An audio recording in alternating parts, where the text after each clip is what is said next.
నమస్తే. నేను మీ డాక్టర్ సతీష్ ఐరస్సి మాట్లాడుతున్నాను. చాలా వరకు సమ్మర్ ఇంటర్న్‌షిప్స్ కొన్ని వీడియోస్ నేను చేయడం జరుగుతుంది. అట్లాగే 12థ్ క్లాస్ పిల్లలకి అండర్ గ్రాడ్యుయేట్ అడ్మిషన్‌కి సంబంధించి కూడా కొన్ని వీడియోస్ నేను చేస్తున్నాను.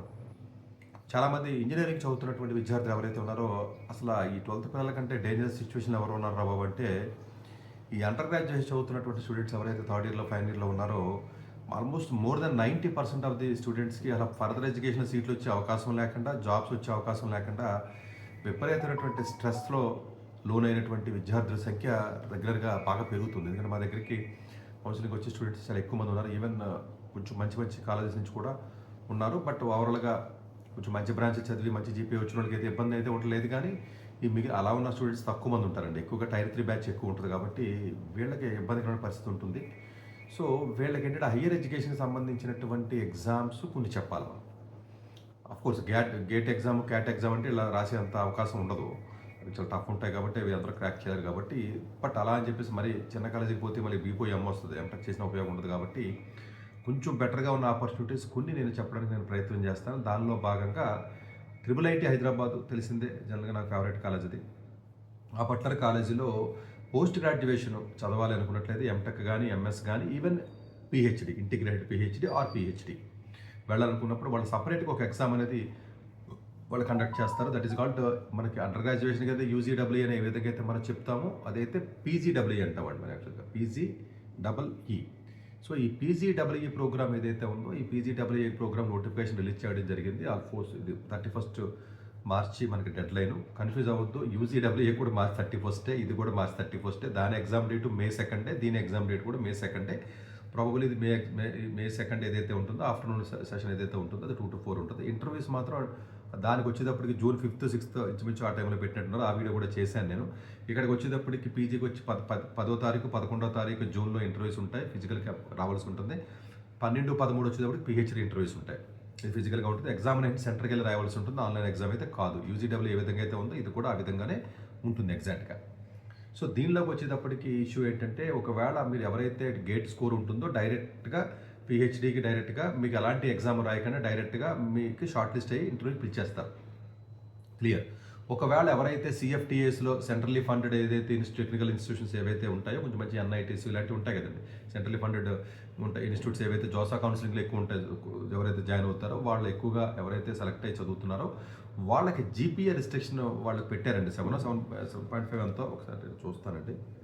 సో జీపీఏ ఎంత పెట్టారు అంటే మోర్ దాన్ 7 అండి. మోర్ దాన్ 7 జీపీఏ ఏదైతే సిఎఫ్టీఏ కాలేజెస్లో ఉన్నారో వాళ్ళు డైరెక్ట్గా ఎలాంటి ఎగ్జామ్ లేకుండా డైరెక్ట్గా పీజీడబ్ల్యూ ఎగ్జామ్ కూడా రాయవలసిన అవసరం లేదు, గేట్ కూడా మీకు రాయవలసిన అవసరం లేదు. రెండు రాయకుండా కూడా వెళ్ళిపోవచ్చు. కన్ఫ్యూజ్ అవ్వద్దంటే సిఎఫ్టీఏలో చదివి జీపీఏ 7 అబవ్ ఉంటే గేట్ ఎగ్జామ్, పీజీడబ్ల్యూ ఎగ్జామ్ లేకుండా కూడా మీరు పిహెచ్డీకి అప్లికేషన్ పెట్టవచ్చు. షార్ట్ లిస్ట్ అయితే ఇంటర్వ్యూ పిలుస్తారు. అది అనదర్ కేటగిరీ వచ్చేటప్పటికి నెట్ క్వాలిఫై అయ్యారు అనుకోండి, వాళ్ళు కూడా ఎలిజిబుల్ పిహెచ్డీకి వెళ్ళొచ్చు. ఎందుకంటే ఇందులో హ్యుమానిటీస్, బయాలజికల్ సైన్సెస్ కాంబినేషన్లో చాలా పిహెచ్డీ ప్రోగ్రామ్స్, ఎంఎస్ ప్రోగ్రామ్స్ ఉంటాయి కాబట్టి హ్యూమన్ సైన్సెస్ ఉంటుందండి పిహెచ్డీ. హ్యూమన్ సైన్స్ వాళ్ళకి అలా ఎగ్జామ్ ఏముండదు, ఏ ఎగ్జామ్ ఉండదు, డైరెక్ట్ ఇంటర్వ్యూకి వెళ్ళిపోవడమే ఇది. బట్ ఎంటెక్ ప్రోగ్రామ్ వేరండి. ఎంటెక్ గేట్ ద్వారా షార్ట్ లిస్ట్ అయ్యే అవకాశం ఉంటుంది. ఎంటెక్ మ్యాండేటరీగా పీజీడబ్ల్యూ ఎగ్జామ్ రాసి తీరాలి. కన్ఫ్యూజ్ అవుతూ నేను ఇప్పుడు దాకా చెప్పిన పిహెచ్డీ, ఇప్పుడు నేను చెప్పబోయి పీజీ. ఎంటెక్కి మస్ట్గా మీరు గేట్ ఎగ్జామ్ రాసి తీరాలి. ఎంఎస్ ఉంటుంది, మళ్ళీ ఎంఎస్ రీసెర్చ్ అని ఉంటుంది. ఈ ఎంఎస్ రీసెర్చ్కి గేటు మ్యాండేటరీ కాదు, అంటే అట్లాగే అవసరం ఏమి ఉండదు. సో పీజీడబ్ల్యూఈ కూడా ఏదైతే ఉంటుందో ఆ పీజీడబ్ల్యూఈ వాళ్ళు ఎగ్జామ్ రాస్తారు. రాసినప్పుడు సబ్జెక్ట్స్ పికప్ చేసుకోవాలి. సో ఒకవేళ గేట్ ఎగ్జామ్ లేకుండా పీజీడబ్ల్యూఈ ఎగ్జామ్ రాసి ఎంటెక్కి వెళ్ళొచ్చు అంటే వెళ్ళొచ్చు. పీజీడబ్ల్యూఈ రాసి ఎంఎస్కి వెళ్ళొచ్చు అంటే వెళ్ళొచ్చు. పీజీడబ్ల్యూఈకి పీజీడబ్ల్యూఈ ఎగ్జామ్ లేకుండా ఎంఎస్కి కూడా వెళ్ళే అవకాశం ఉందా అంటే ఉంది. ఎంఎస్కి ఇస్తాడండి, బట్ ఎంటెక్కి ఇవ్వరు. ఇంటిగ్రేటెడ్ పిహెచ్డీకి కొన్ని కేసెస్లో ప్రొఫైల్ బట్టి అవసరం, కొన్ని కేసెస్లో ప్రొఫైల్ బట్టి అవసరం లేదు. ప్రొఫైల్తో పాటుగా మీరు అప్లై చేసే బ్రాంచ్ కూడా కొన్ని బ్రాంచ్లకు అవసరం, కొన్ని బ్రాంచ్లకు అవసరం లేదు. ఇది ఓవరాల్గా హ్యూమన్ సైన్సెస్, స్పాటియల్ సైన్సెస్ కానివ్వండి, జియో ఇన్ఫర్మాటిక్స్ కానివ్వండి, బయో ఇన్ఫర్మాటిక్స్ కానీ ఇవన్నీ చాలా ఉంటాయి ఇక్కడ. ఎవరైతే ఇప్పుడు బీటెక్ చదువుతున్నటువంటి విద్యార్థులు ఎవరైతే ఉన్నారో, సార్ మరి మేము 4 years బీటెక్ చదివాం కదా, మేము డైరెక్ట్గా పిహెచ్డీకి అప్లై చేయొచ్చా అంటే అప్లై చేయొచ్చు. IIIT హైదరాబాద్లో తీసుకుంటారు. సరే ఎంఎస్కి అప్లై చేసి తర్వాత పిహెచ్డి కన్వర్ట్ చేసుకోవచ్చా? ఎస్, చేసుకోవచ్చు. లేదు ఓన్లీ ఎంఎస్కి అప్లై చేయొచ్చా? చేయొచ్చు. లేదు ఓన్లీ ఎంటెక్ అప్లై చేయొచ్చా? చేయొచ్చు. ఇంటిగ్రేటెడ్ పిహెచ్డి డైరెక్ట్గా అప్లై చేయొచ్చా? ప్రొఫైల్ వీక్గా ఉంటే చేయొచ్చు. నేను ఇంజనీరింగ్ చదివాను కదా, ఇంజనీరింగ్ చదివిన స్టూడెంట్ వేరే దానికి వెళ్ళి చదవచ్చా? పిహెచ్డి వేరే ఏరియాలో చేయొచ్చు. ఫర్ ఎగ్జాంపుల్ మీరు ఇంజనీరింగ్ మెకానికల్ ఇంజనీరింగ్ చదివారండి, సివిల్ ఇంజనీరింగ్ చదివారు, ఇంకోటిదో చదివారు. కంప్యూటర్ సైన్స్కి వెళ్ళొచ్చారంటే వెళ్ళొచ్చు. మీరు కంప్యూటర్ సైన్స్ ఆ ఎగ్జామ్ పీజీడబ్ల్యూలో 2 పేపర్స్ ఉంటాయి. జనరల్ యాప్టిట్యూడ్ అంటారండి, జిఏ. ఇంకోటి సబ్జెక్ట్ నాలెడ్జ్. ఈ సబ్జెక్ట్లో 3 పేపర్లు ఇస్తారండి పీజీడబ్ల్యూలో. ఒకటి సిఎస్సి పేపర్ ఉంటుంది, సిఎస్సి పేపర్తో పాటుగా ఈసీ పేపర్ ఉంటుంది, ఇంకోటి సివిల్ ఇంజనీరింగ్ పేపర్ ఉంటుందండి. ఇక్కడ యాక్చువల్గా సివిల్ ఇంజనీరింగ్ ఉంటుందండి. సివిల్ ఇంజనీరింగ్ అంటే అప్పట్లో ప్రదీప్ అని ఒక ఆయన ఉండేవారండి, ఇప్పుడు లేరు. యాక్చువల్గా ఆయన రూర్కీలో రీసెర్చ్ ఇన్స్టిట్యూట్కి ఆయన వెళ్ళిపోయారండి. యాక్చువల్గాను ఎక్స్క్లూసివ్గా రూర్కీలో సివిల్ ఇంజనీరింగ్ స్ట్రక్చరల్ ఇంజనీరింగ్ సంబంధించినటువంటి ఇన్స్టిట్యూట్. ఆయన జపాన్లో పిహెచ్డి చేశాడు. అప్పుడు నాకు మంచి పరిచయం, మంచి ఫ్రెండ్ ఆయన. సో ఆయన అక్కడ ఫ్యాకల్టీ కింద ఉండేవారు. సివిల్ ఇంజనీరింగ్ డిపార్ట్మెంట్ కూడా IIIT హైదరాబాద్లో ఉంటుంది. చాలామంది తెలియదు ఇది. వాళ్ళు యూజీ కోర్స్ ఆఫర్ చేయరు కానీ పీజీ కోర్స్ ఆఫర్ చేస్తారు. ఆటో క్యాడ్ అంటే ఏదైతే మనకి సివిల్ ఇంజనీరింగ్లో ఏదైతే కంప్యూటర్ ఎయిడెడ్ డిజైన్ అనే కోర్స్ ఉంటుందండి, అది కొంచెం డిమాండ్ ఉన్న కోర్సే. ఆ కోర్స్ ఆఫర్ చేస్తారు. అందు గురించి ఒకవేళ మీరు సివిల్ ఇంజనీరింగ్ వాళ్ళు రాయాలి అనుకుంటే మీరు పీజీడబ్ల్యూలో సివిల్ ఇంజనీరింగ్ పేపర్ని పిక్ చేయాలి. మీరు ఇప్పుడు అనొచ్చు, సార్ నేను బీటెక్ మెకానికల్ చదివాను, మరి నేను సిఎస్సికి అప్లై చేయొచ్చు IIIT హైదరాబాద్ కంటే అప్లై చేయొచ్చు. మీరు సబ్జెక్ట్ జనరల్ యాప్టిట్యూడ్ 90 మినిట్స్ ఉంటుందండి, లేకపోతే సబ్జెక్ట్ టెస్ట్ ఒక 90 మినిట్స్ ఉంటుంది, 20 or 90 మినిట్స్ ఉంటుంది. మీరు రాసినప్పుడు ఏంటంటే జనరల్ యాప్టిట్యూడ్ టెస్ట్ రాయాలి, సబ్జెక్ట్ టెస్ట్ రాయాలి. ఆ సబ్జెక్ట్ టెస్ట్ రాసినప్పుడు మీరు ఆ కరస్పాండింగ్ ఈసీ చదవాలి, ఆ కరస్పాండింగ్ లేకపోతే చదవాలని లేదు.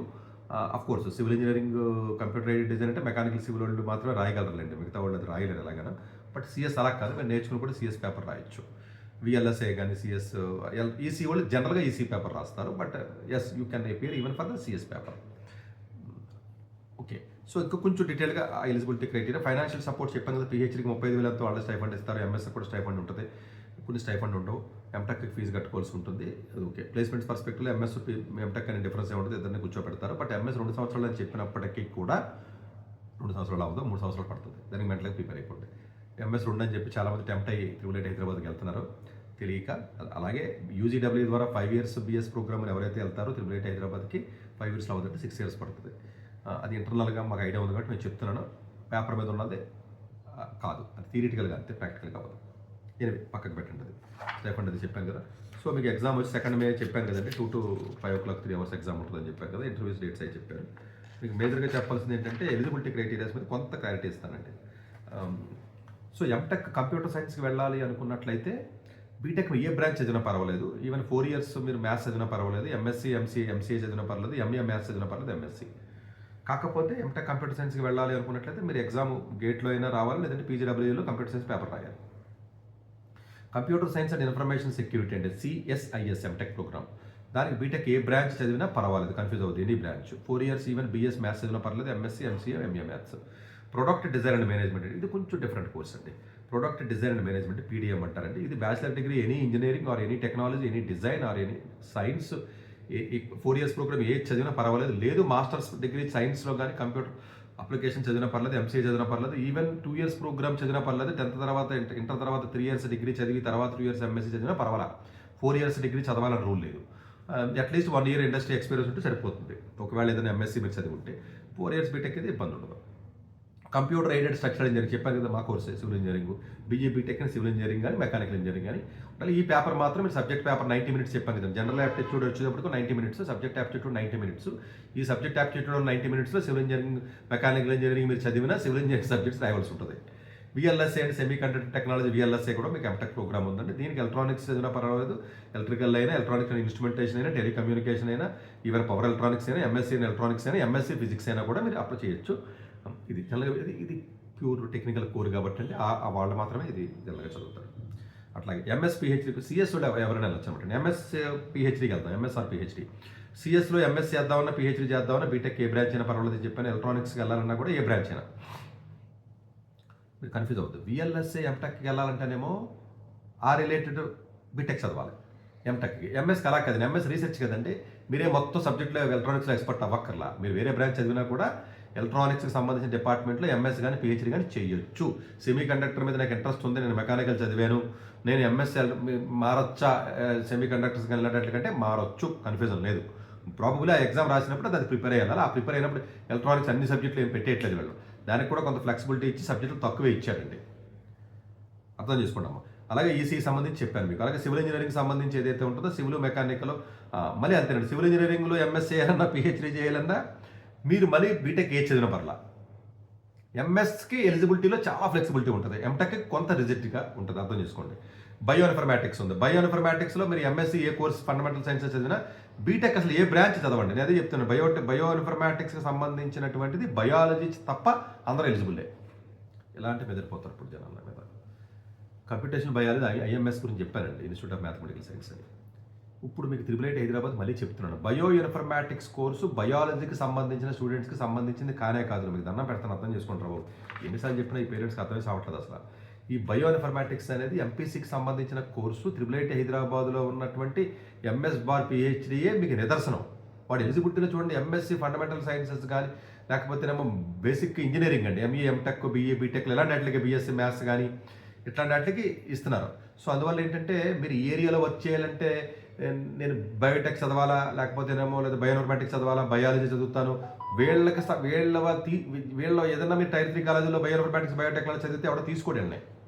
మీరు జనరల్గా civil engineering mechanical engineering electronics computer science చదివిన వాళ్ళకి ఎక్కువ అవసరం, వీళ్ళు బాగా తీసుకుంటారు ఎలిజిబిలిటీలో. Of course bioinformatics biotechnology BTech చదివిన వాళ్ళు కూడా తీసుకుంటారు వీళ్ళు, చెప్తున్నాను. అది కూడా ఇలా ఎన్ఐటీ ఐఐటీస్లో ఎక్కువగా ఉంటుంది. అది యాక్చువల్గా ఓన్లీ డీమ్డ్ యూనివర్సిటీ వాళ్ళు డబ్బుల గురించి వీళ్ళు బైపీసీ వాళ్ళకి కంప్యూటర్ సైన్స్ ఇస్తున్నారు, ఇది ఎవరిలో తప్పే ఉంది కానీ పక్కన పెట్టండి. సరే పిహెచ్డీకి వచ్చేటప్పటికి ఇంకా వేరే ఎంఎస్ఆర్ పిహెచ్డీ చెప్పాను, ఓన్లీ పిహెచ్డీకి వచ్చాను ఇప్పుడు నేను. కంప్యూటేషన్ లింగ్విస్టిక్స్ అంటారండి దీనికి. మీరు ఏది చదవండి, కంప్యూటేషన్ లింగ్విస్టిక్స్ మీరు వచ్చే అవకాశం ఉంటుందండి. కంప్యూటేషన్ న్యాచురల్ సైన్సెస్ ఏదైతే సిఎన్ఎస్ డిపార్ట్మెంట్ ఉంటుందో మీరు ఏ ఎంఎస్సీ చదువుతారా, ఎంటెక్ చదువుతారా, బీటెక్ చదువుతారా, ఏది పడితే చదవండి. ఈవెన్ బయోటెక్ చదువుతారు, ఏ చదివినా కూడా సిఎన్ఎస్ డిపార్ట్మెంట్కి రావచ్చు. స్పాటియల్ ఇన్ఫర్మాటిక్స్ అండి, ఇది కూడా MA MTech MSc any branches, MA MCA. కాకపోతే బీటెక్ ఉన్నటువంటి ఏదైతే ఉంటుందో బీటెక్ వాళ్ళకి ఎలిజిబిలిటీ ఇవ్వలేదంటే ఓన్లీ పీజీ వాళ్ళకి మాత్రం ఎలిజిబిలిటీ ఇచ్చాడు. ఇది ఒక్కటే స్పాటియల్ ఇన్ఫర్మాటిక్స్, అది ఒకటే మీకు డిఫరెన్స్ ఉంది. మిగతా అన్నింటికి బీటెక్ ఇచ్చాడు. కాగ్నిటివ్ సైన్సెస్ వచ్చేటప్పటికి బీఏ బీటెక్ అండి, ఎనీ బ్రాంచ్, ఒక బ్రాంచ్ అని కాదు. Even psychology, linguistic, physiology sciences any related అండి. హ్యూమన్ సైన్సెస్ అండి, ఇది కొంచెం మంచి బ్రాంచ్ అండి. అంటే సోషల్ సైన్సెస్ అని మెదరిపోతుంటారు కదా కొంతమంది. ఈ దరిద్రం ఈ కోచింగ్ సెంటర్ వాళ్ళు 8వ తరగతి నుంచి 6వ తరగతి నుంచి బ్యాచ్ నుంచి చంపేస్తున్నారు, పిల్లలు నాశనం చేసేస్తున్నారు సివిల్ సర్వీస్ అని. పక్కన పెట్టండి. Masters in any discipline of the humanities and social sciences అని ఆపల, కన్ఫ్యూజ్ అవ్వద్దు. సైన్స్ టెక్ బీటెక్ వాళ్ళు కూడా హ్యూమన్ సైన్సెస్లో చేయొచ్చు. నేను ముందు నుంచి జాగ్రఫీ చదివితే నేను జాగ్రఫీ ఎక్స్పర్ట్ అవుతాను, హ్యూమన్ సైన్స్లో అయితే చెత్త. మీరు అసలు ఆలోచన నుంచి బయటికి రండి. మీరు వింటారో తెలిసి నాకు ఆయన చెప్తున్నాను. నేను హ్యూమన్ సైన్సెస్ త్రిబుల్ ఐటీ హైదరాబాద్లో చదవాలంటే జనరల్గా మోస్ట్లీ టెక్నాలజీ వాళ్ళు తీసుకుంటారు, ఎక్సెప్షనల్ కేసెస్లో మాత్రం వాళ్ళు తీసుకుంటారు అంతే. నేను ప్రీవియస్ ఎక్స్పీరియన్స్ నేను చెప్తున్నాను. ఈ సోషల్ సైన్స్ దేనికి పనికిరాని ఒక స్క్రాప్, డ్రైనేజ్ వాటర్ కంటే హెయిర్మైన సబ్జెక్ట్ ఇది, ఈ బయాలజీలోని ఇవి అయినా ఏంటో మీరు ఆ ఏరియాలో రీసెర్చ్ చేయండి. హ్యూమన్ సైన్సెస్ చేయమంటున్నాను, బయో ఇన్ఫర్మాటిక్స్ ఏమని చెప్తున్నాను, స్పాటియల్ సైన్సెస్ చెప్తున్నాను, న్యాచురల్ సైన్సెస్ చెప్తున్నాను, కాగ్నిటివ్ సైన్సెస్ చెప్తున్నాను, ఈవెన్ సైకాలజీ చెప్తున్నాను. వీటిలన్నింటికి అవి అండర్ గ్రాడ్యుయేషన్, అవి 11th 12th చదివినట్టు తీసుకోరు. ఈవెన్ మేనేజ్మెంట్కి సంబంధించింది కూడా. ఇది చెప్పిన మీకు అర్థమవుతుందని నేను అనుకోవట్లేదు, బట్ అయినా వినండి అంతే, ఏదో ఒకళ్ళిద్దరికి అర్థమవుతుందని చెప్పేసి. సో ఈ త్రిబుల్ ఐటీ హైదరాబాద్లో ఉన్నటువంటి important notification MTech, MS, integrated PhD, only PhD. So చాలామంది ఏమనుకుంటారంటే త్రిబుల్ ఐటీ హైదరాబాద్ అంటే కంప్యూటర్ సైన్సే ఉంటుంది అనుకుంటారు. కాదని అన్ని రకాలు ఉన్నాయి, ఇంక్లూడింగ్ సివిల్ ఇంజనీరింగ్. అలాగే మీరు ఏదైనా బ్రాంచ్ తప్పు చేసి ఏదో పొరపాటున మెకానికల్కో ఎలక్ట్రికల్కో పోయినా కూడా మీరు బాధపడక్కలేదు. అందులో బయటకు వచ్చి త్రిబుల్ ఐటీ హైదరాబాద్ లాంటివి వెల్కమ్ చేస్తున్నాయి. కొంచెం కంప్యూటర్ సైన్స్ అది నేర్చుకుని మీరు వెళ్ళిపోండి. ఈవెన్ ఎలక్ట్రానిక్స్ లాంటి వాటికి ఎంఎస్ పిహెచ్డి కూడా వెళ్ళొచ్చు. ఈవెన్ మెకానికల్ సివిల్ ఇంజనీరింగ్ దానికి కూడా వెళ్ళొచ్చు. ఈవెన్ సిఎస్ తోటి బయో ఇన్ఫర్మాటిక్స్ కూడా వెళ్ళొచ్చు. సివిల్ ఇంజనీరింగ్ మెకానికల్ కూడా బయో ఇన్ఫర్మాటిక్స్ కానీ వెళ్ళండి, ఇబ్బంది ఏం లేదు. మీరు అనొచ్చు సార్ బయో ఇన్ఫర్మాటిక్స్ వాళ్ళకి మరి ఏమైనా పీజీడబ్ల్యూలో పేపర్ రాయాలని అడుగుతారు, ఇదో కన్ఫ్యూజన్, జాతక అర్థం చేసుకోండి అమ్మా.